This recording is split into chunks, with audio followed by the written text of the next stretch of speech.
அவர்கள் கர்த்தரை அவருடைய கிருபை நிமித்தமும் மனுபுத்தருக்கு அவர் செய்கிற அதிசய நிமித்தமும் துதித்து ஸ்தோத்திர பலிகளை செலுத்தி அவருடைய கிரியைகளை ஆனந்த சத்தத்தோடு விவரிப்பார்களாக.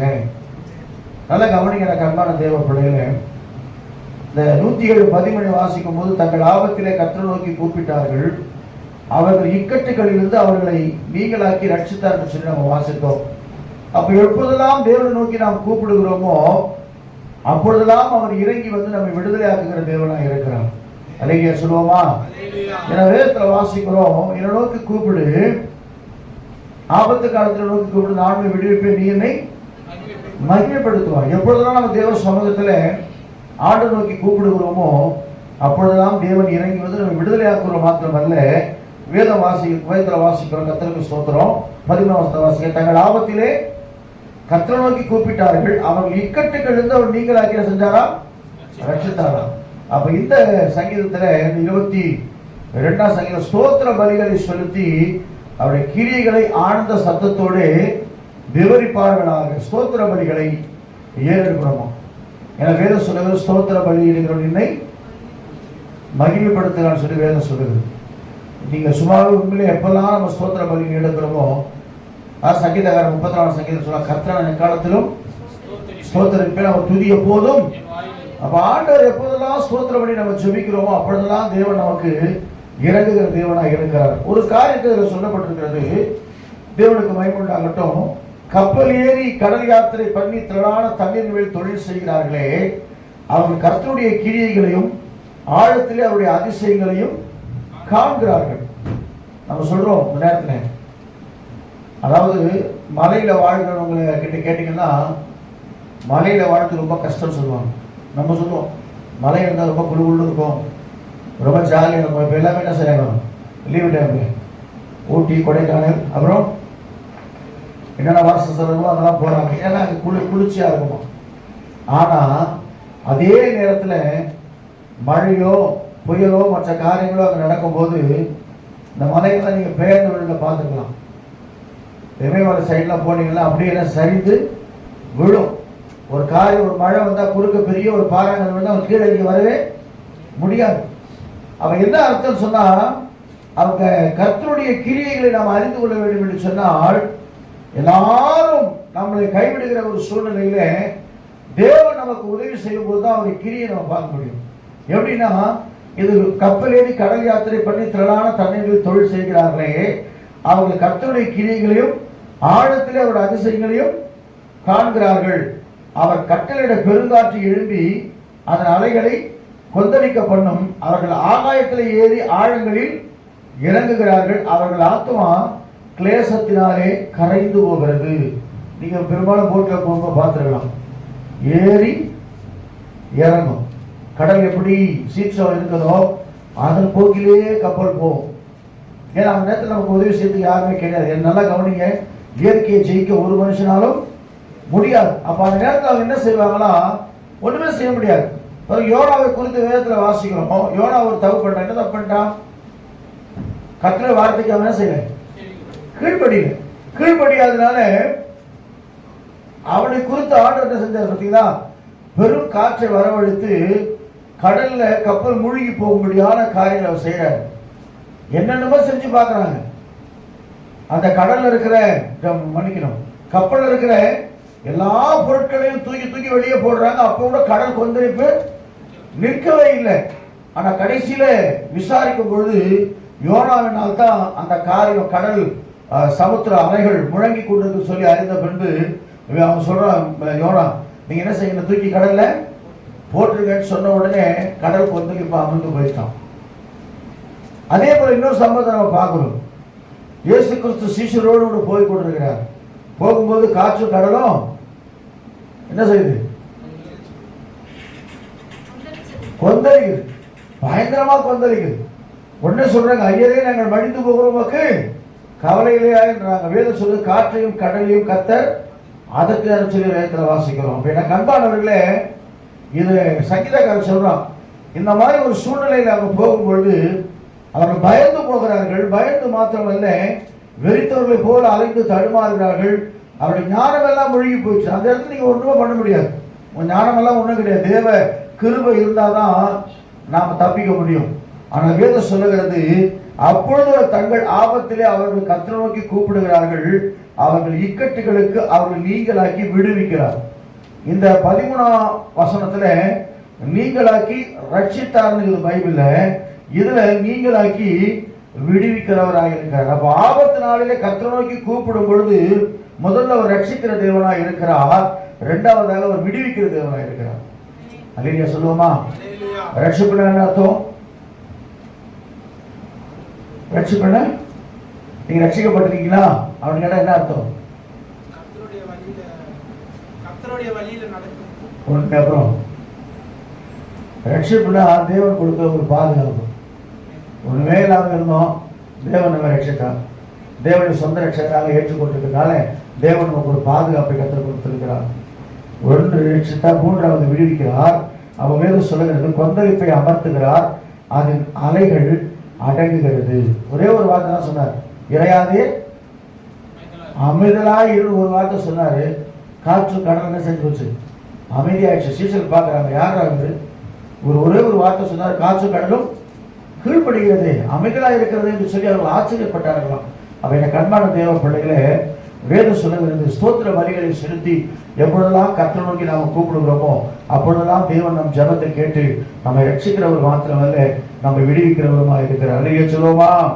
அதனால தான் வேதம் சொல்லுகிறது, கர்த்தருக்கு ஸ்தோத்திரம், அவர்கள் அமைதியுண்டான நிமித்தம் அவர் சந்தோஷப்படுகிறார்கள், அவர்கள் நாடின துறைமுகத்தில் அவரை கொண்டு வந்து சேர்க்கிறார். அவர்கள் கர்த்தரை அவருடைய கிருபை நிமித்தமும் மனுமத்திற்கு அவர் செய்கிற அதிசய நிமித்தமும் துதிக்கிறார் என்று சொல்லி வேதம் சொல்லுகிறது. அது மாத்திரமல்ல, தேவனுக்கு 35ஆம் வசனத்தை வாசிக்கும் போது, அவர் அவாந்திர வெளியை தண்ணீர் தடாகமாகவும் வறண்ட நிலத்தை ஆமே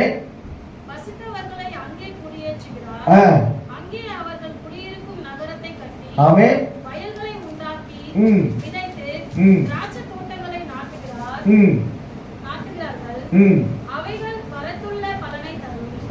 அவர்களை ஆசீர்வதிக்கிறார், மிகுதியும் பெருகுகிறார்கள், அவர்களுடைய மிருக ஜீவன்கள் குறையாது இருக்க பண்ணுகிறார். ஆமா, ஆண்டவர் நோக்கி பார்க்கிற பிள்ளைகள், துதிக்கிற பிள்ளைகளோட வாழ்க்கையில பாருங்க, கர்த்தர் அற்புதங்களை செய்கிறது. அவர்களை ஆசீர்வதிக்கிறார், மிகுதியாய் பெருகிறார்கள், அவருடைய மிருக ஜீவன்களை குறையாது இருக்க பண்ணுகிறார் சொல்லி வேதம் சொல்லுகிறது. அது மாத்திரமல்ல, இன்னொரு வசனம் சொல்லுகிறது, 41ஆம் வசனத்தை வாசிக்கும் போது, எளியவனையோ சிறுவை என்று எடுத்து உயர்ந்த அடைக்கலத்தில் வைத்து அவன் வம்சங்களை மந்தையை போல் ஆக்குகிறார்.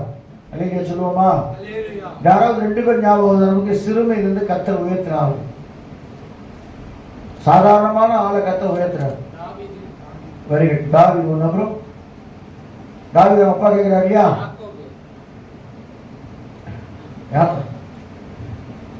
சிறுமை அதாவதுன்னா சாதாரணமானவன், சாதாரணமான, ஏன்னா அதாவது ஈசாவுடைய குமாரன் யாரு? தாவீது. 7 பேர் கடந்து போறாங்க இல்லையா, 8வதாக ஒருத்தர் இருக்கிறாங்க, தாய் தகப்பனால மறக்கப்பட்ட ஒரு மனுஷன் தாவீது. யாருக்கு இன்னொரு பையன் இருக்கிறான், அவன் எங்க இருக்கிறான்? வனாந்திரத்துல ஆடுகளை மேய்த்து கொண்டிருக்கிறான். ஒரு பெரிய வேலை கிடையாது, ஆடு மேய்க்கிறது கஷ்டமான வேலை தான். ஆனால் அதே நேரத்தில் மற்றொரு பாறைகளை மேய்க்கிறது ஒரு சாதாரணமான காரியம். அவன் வண்ணத்தில் ஆடு மேய்த்து கொண்டிருக்கிறான், மறக்கப்பட்ட ஒரு மனுஷன் தான். அதான் அவன் சொல்றாரு 9ஆம் சங்கீதத்தில், எளியவன் இன்றைக்கும் மறக்கப்படுவதில்லை, சிறுவப்பட்ட நம்பிக்கை ஒருபோதும் கெட்டு போவதில்லை. அப்போ நம்ம எளிமையாக இருந்தாலும் கூட தேவ சமூகத்தில் ஸ்தோத்திர பலியோடு கூட கர்த்தரை நாம் ஆராதிக்கும் பொழுது அவர் நம்ம நினைவு கூறுகிற தேவனாக இருக்கிற பாருங்க. சாதாரண ஒரு தாவீதை சமஸ்த இஸ்ரவேலுக்கு ராஜாவாக மாற்றினார். அவரோட உடன்படிக்கை கர்த்தர் பண்றார், பெரிய விஷயம். தாவீது அதே போல சவுலை குறித்து நீங்க வாசிக்கலாம்.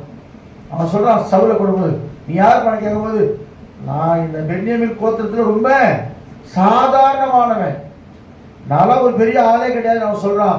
ஆனா சாமுவேல் சொல்றாரு, உன்னைத்தான் அவர் அபிஷேகப்படியாக, உன்னைத்தான் ராஜாவாக அவர் தேடிக்கொண்டிருக்கிறார், உன்னைத்தான் ராஜாவை மாற்ற போறார் சொல்றான். அப்ப என் கண்பானவர்களே, தேவ சமூகத்தில் தாவீதை போல கர்த்தரை துதிக்கிற ஒரு தேவ மனுஷன் இல்லவே இல்லை. அவர் எழுதி நீங்க சங்கீதத்தை நீங்க பெரும்பாலும் பார்க்கலாம். எனக்கு 150 சங்கீதத்துல எத்தனை சங்கீதம் தாவீதா இருக்குது? தாவீதின் சங்கீதம் போட்டிருக்கும். அதெல்லாம் பார்த்தீங்கன்னா முதல்ல ஆரம்பத்தில் அப்படியே இவர் தன்னுடைய குறைகளை சொல்லுவார். அதுக்கப்புறம் கர்த்தர் உயர்த்தி உயர்த்தி பாடுவார். ஆண்டவர் நன்மைகளை சொல்லுவார். கர்த்தரின் கண்மலையும் என் கோட்டையும் என் துருகமும் நான் நம்பி இருக்கிறவரும் என் கேடகமும் என் ரட்சணிய கோப்பும் என் உயர்ந்த அடைக்கலமாக இருக்கிற கர்த்தர் புகழத்துல தாவீது போல ஒரு மனுஷன் கிடைக்கும். 18 சங்கீதம் 1 வசனத்தை வாசி பாருங்க. 18:1 வாசிக்கும் போது வேகமா வாசிங்க. கர்த்தருக்கு ஸ்தோத்திரம். சங்கீதம் 18:1 வாசிங்க. என் பலனாகிய கர்த்தாவே உம்மில் அன்பு கூறுகிறேன்.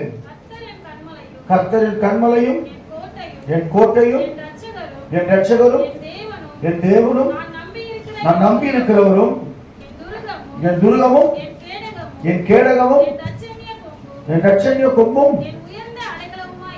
ஆமென். அல்லேலூயா சொல்லுவோமா? இது எப்ப பாடுறாருன்னா தன்னுடைய சத்துருக்கள் கையிலிருந்து கர்த்தர் அவனை விடுவித்த போது அவர் பாடுறார். கர்த்தர் என்கிற பலனாகிய கர்த்தாவே. அப்ப நம்முடைய பலன் யாரு? பாடினா இல்லையா? பலன் எல்லாம் நீர்தானையா, என் பிரியம் நீர்தானையா. அப்ப நமக்கு பலன் கொடுக்கிறவர் இயேசு கிறிஸ்து மாத்திரம். அல்லேலூயா சொல்லுவோமா? அதான் சொல்றான், என் பலனாகிய கர்த்தாவை உம்மினால் அன்பு கூறுகிறேன் சொல்லிவிட்டு இன்னொரு காரியம் வந்து பாருங்க. என் ஆபத்து நாளில் எனக்கு எதிரிட்டு வந்தார்கள், கர்த்தரோ எனக்கு ஆதரவாக இருந்தாலும் சரி. 18 வசனத்துல சொல்றான். அப்படி இன்னும் தள்ளி கொஞ்சம் வந்தீங்கன்னா 28 வசனத்தை பார்க்கும்போது தேவரீர் என் விளக்கை ஏற்றுவீர், என் தேவனாகிய கர்த்தர் என் இருளை வெளிச்சமாக்குகிறவராக இருக்கிறார். அப்படியே நீங்க கீழே வந்தீங்கன்னா கர்த்தருக்கு ஸ்தோத்திரம். உம்மால நான் ஒரு சேனைக்குள்ளே பாய்ந்து போவேன், என் தேவனால ஒரு மதிலை தாண்டுவேன். 46 வசனத்தை வாசிக்கும் பொழுது கர்த்தர் ஜீவன் உள்ளவர், என் கண்மலையானவர் துதிக்கப்படுவாராக, என் ரட்சிப்பின் தேவன் உயர்ந்திருப்பாராக. கர்த்தரை புகழுகிற தேவ பிள்ளைகளுடைய வாழ்க்கையிலே அவர் ரட்சிக்கிறவர் மாத்திரமல்ல, அவர் விடுவிக்கிறவருமாய் இருக்கிறார். அல்லேலூயா சொல்லுவோமா? தாவீது எங்கெல்லாம் போனானோ அங்கெல்லாம் அவனை கர்த்தர் காப்பாற்றினார்கள் பைபிள். யோசேப்பு எங்கெல்லாம் பண்ணணும் அவனோட கர்த்தர் கூட இருந்தா சொல்லி. அப்ப கர்த்தருக்கு பிரியமான தேவ பிள்ளைகளை கர்த்தர் பாதுகாக்கிறவராக இருக்கிறார். அப்போ என்ன செய்யணும்? ஸ்தோத்திர பலியோடு கூட நம்ம தேவ சமூகத்தில் ஒவ்வொரு நாளும் ஜெபத்தை ஏறெடுக்கும் பொழுது இந்த காரியங்கள் எல்லாம் செய்து கர்த்தர் நம்மை ஆசீர்வதிக்கிறவராக இருக்கிறார். அல்லேலூயா சொல்லுவோமா? கர்த்தர் தந்த இந்த மாலை ஆராதனைக்காக நம்ம கர்த்தரை ஸ்தோத்திரம் பண்ணுவோமா? நம்ம கொஞ்சம் பேரா இருந்தாலும் தேவன் நம்மை கிருபையாய் பாதுகாத்தபடியால் கர்த்தரை ஸ்தோத்திரம் பண்ணுவோமா? நாளைக்கு வேலைக்கு போற பிள்ளைகளுக்கு உஷ்ணம் ரொம்ப பயங்கரமா இருக்குது. அந்த உஷ்ணத்தால நம்முடைய பிள்ளைகள் பாதிக்கப்படாதபடிக்கு கர்த்தரை கிருபையாய் பாதுகாக்கும்படியாய் கர்த்தரை ஸ்தோத்திரம் பண்ணுவோமா? விசேஷமாக அருமையான சகோதரர் பீட்டர் கலைராஜனுக்காக பயத்தெல்லாம் கர்த்தர் நீக்கணும். தேவன் ஜீவன் உள்ளவர், கண்மலையான துதிக்கப்படத்தக்கதாக, அவர் வந்து சபையில் வந்து சாட்சி சொல்லத்தக்கதாக கர்த்தர் நல்ல ஒரு விடுதலை அவர் கொடுக்கணும். அதற்காக நம்ம கர்த்தரை ஸ்தோத்திரம் பண்ணுவோமா? ஆபரேஷன் இருக்குமானால் அதை சக்சஸ்ஃபுல்லா கர்த்தர் மாற்றி தரும். அதற்காக கர்த்தரை ஸ்தோத்திரம் பண்ணுவோமா? அதே போல கிறிஸ்டினாமாவுக்காக அப்புறம் இந்த ஜோஷுவா பாண்டன் ஐயா, இன்னும் யாரெல்லாம் பலவீனமா இருக்கிறாங்களோ, எனக்கு கூட சில நேரத்தில் பயங்கரமான பலவீனம் வருது. அதே போல லிடியா சிஸ்டருக்கு பலவீனம். இப்படி எல்லாரும் பலவீனமான பாண்டத்தில் கர்த்தர் பலப்படுத்தும்படிக்காக நம்ம எல்லாம் கர்த்தரை ஸ்தோத்திரம் பண்ணுவோமா? இந்த மாதம் தேவையுள்ள மாதம், வருகிற மாதம் தேவையுள்ள மாதம், மே மாதம். ஃபீஸ் கட்டணும், பிள்ளைங்களுக்கு காலேஜ் ஃபீஸ் கட்டணும், ஸ்கூல் ஃபீஸ் கட்டணும், இப்படி பல தேவையெல்லாம் கர்த்தர் சந்திக்க போவதற்காக கர்த்தரை ஸ்தோத்திரம் பண்ணுவோமா? வேலையில் இருக்க நல்ல வேலையில் நிரந்தரமாக்கப்பட வேண்டும், அதற்காக கர்த்தரை ஸ்தோத்திரம் பண்ணுவோமா? பிள்ளைகளாக பிள்ளைகளுக்கு நல்ல கர்த்தர் பிள்ளையை கொடுக்கும்படியாக ஸ்தோத்திரம் பண்ணுவோமா?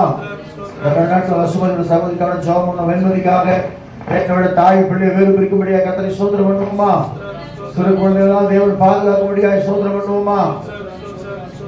ஊழியர்களை கர்த்தர் ஆஸ்வதிக்கும்படியாக கர்த்தரை ஸ்தோத்திரம் பண்ணுவோம். நம்மை போக்கிற வரத்தில் கர்த்தர் பாதுகாக்கணும், அதற்காக கர்த்தரை ஸ்தோத்திரம் பண்ணுவோம். நம்முடைய பிதாவாகிய தேவனை ஸ்தோத்திரம் பண்ணுவோம், குமாரனாகிய இயேசுவை ஸ்தோத்திரம் பண்ணுவோம், பரிசுத்தாவின் தேவனை ஸ்தோத்திரம் பண்ணுவோம். பிதாவே, இந்த மகிமையான வேளைக்காக ஸ்தோத்திரப்பா. இயேசுவின் நாமத்தினாலே மாலை வேளை நாங்கள் கொஞ்சம் பேராக இருந்தாலும் தகப்பனே, இந்த நாளிலே ஒரு சில காரியங்களுக்காக ஜெபிக்கும்படியாக, சில சங்கீத பகுதிகளை வாசிக்கும்படியாக, தியானிக்கும்படியாக நீர் பாராட்டின கிருபைகளுக்காக ஸ்தோத்திரம். வந்தவருடைய பிள்ளைகளுக்காக நான் ஜெபிக்கிறேன். கர்த்தாவே, சகோதரர் கூட ஆண்டவரே, நாளைக்கு அந்த ஆட்டோ ஓட்டும் பொழுது அப்பா அவருடைய கிருபை அவரோடு இருக்கும்படிக்காக ஸ்தோத்திரம். மகளுக்காக ஜெபிக்கிறேன். வேலை செய்கிற இடத்துல கூட கர்த்தர் உயர்த்துங்கப்பா. விமானங்களுக்காக ஜெபிக்கிறேன். அந்த எழுதுகிற எக்ஸாமில் அப்பா அவருடைய கரம் கூட இருக்கட்டும் ஆண்டவரே. இந்த சிறு பிள்ளைகளுக்காக ஜெபிக்கிறேன். ஆண்டவரே, அவருடைய கிருபை பிள்ளைகளோடு இருக்கும்படிக்காக ஸ்தோத்திரம். வராதவர்களுக்காகவும் நாங்கள் ஜெபிக்கிறோம். தொடர்ந்து ஆளுகை செய்யுங்க, தடையெல்லாம் உடைங்க. கர்த்தர் பெரிய காரியங்களை செய்யுங்க. வாலிபர் கூட்டத்துக்காக ஜெபிக்கிறோம், சகோதரிகள் கூட்டத்துக்காக ஜெபிக்கிறோம். ஒவ்வொன்றையும் நீர் ஆஸ்வதிக்கிறது. அவர் நடக்கிற ஒவ்வொரு விசேஷித்த கூட்டங்களுக்காக ஜெபிக்கிறோம். தொடர்ந்து வழிநடத்துங்க. ஜெபித்தது போல ஆண்டவரே இந்த கர்த்தர் திவ்ய பிரித்தியுடைய திருமண காரியத்துக்காக நாங்கள் ஜெபிக்கிறோம். எல்லா தடைகளையும் நீக்குங்க, ஆசீர்வதிங்க. இயேசு நாமத்தில் கெஞ்சுகிறோம் பிதாவே. என் ஆத்துமாவே கர்த்தரை ஸ்தோத்திரி, என் முழு உள்ளமே பரிசுத்த நாமத்தை ஸ்தோத்திரி. என் ஆத்துமாவே கர்த்தரை ஸ்தோத்திரி, அவர் செய்த சகல உபகாரங்களை மறவாதே. ஆமென். நம்முடைய கர்த்தராகிய இயேசு கிறிஸ்துவின் கிருபையும் பிதாவாகிய தேவனுடைய அன்பும் பரிசுத்தனுடைய அன்பிலும் சிநேகம் சமாதானம் என்னும் நம்மோடும் சகல பரிசுத்தங்களை ஆசீர்வதிப்பாராக. அல்லேலூயா, அல்லேலூயா, அல்லேலூயா. வானவர் கிறிஸ்தேசு நாமமதை வாழ்நாள் முழுவதும் வாழ்த்திடுவோம். வானவர் கிறிஸ்தேசு நாமமதை வாழ்நாள் முழுவதும் வாழ்த்திடுவோம். வருகையில் அவரோடு இணைத்து என்றும்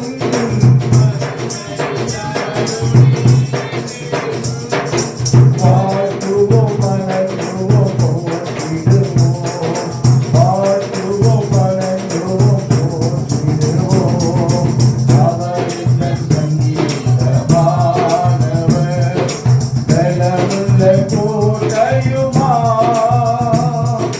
ஜீவனின் அதிபதியானவரை ஜீவனுள் வாழ்த்திடுவேன். ஜீவனின் அதிபதியானவரை ஜீவனுள்ள நாட்களெல்லாம் வாழ்த்திடுவோம். அவர் எங்கள் சங்கீதமானவர். அல்லேலூயா. கர்த்தர் ஆசீர்வதிப்பாராக.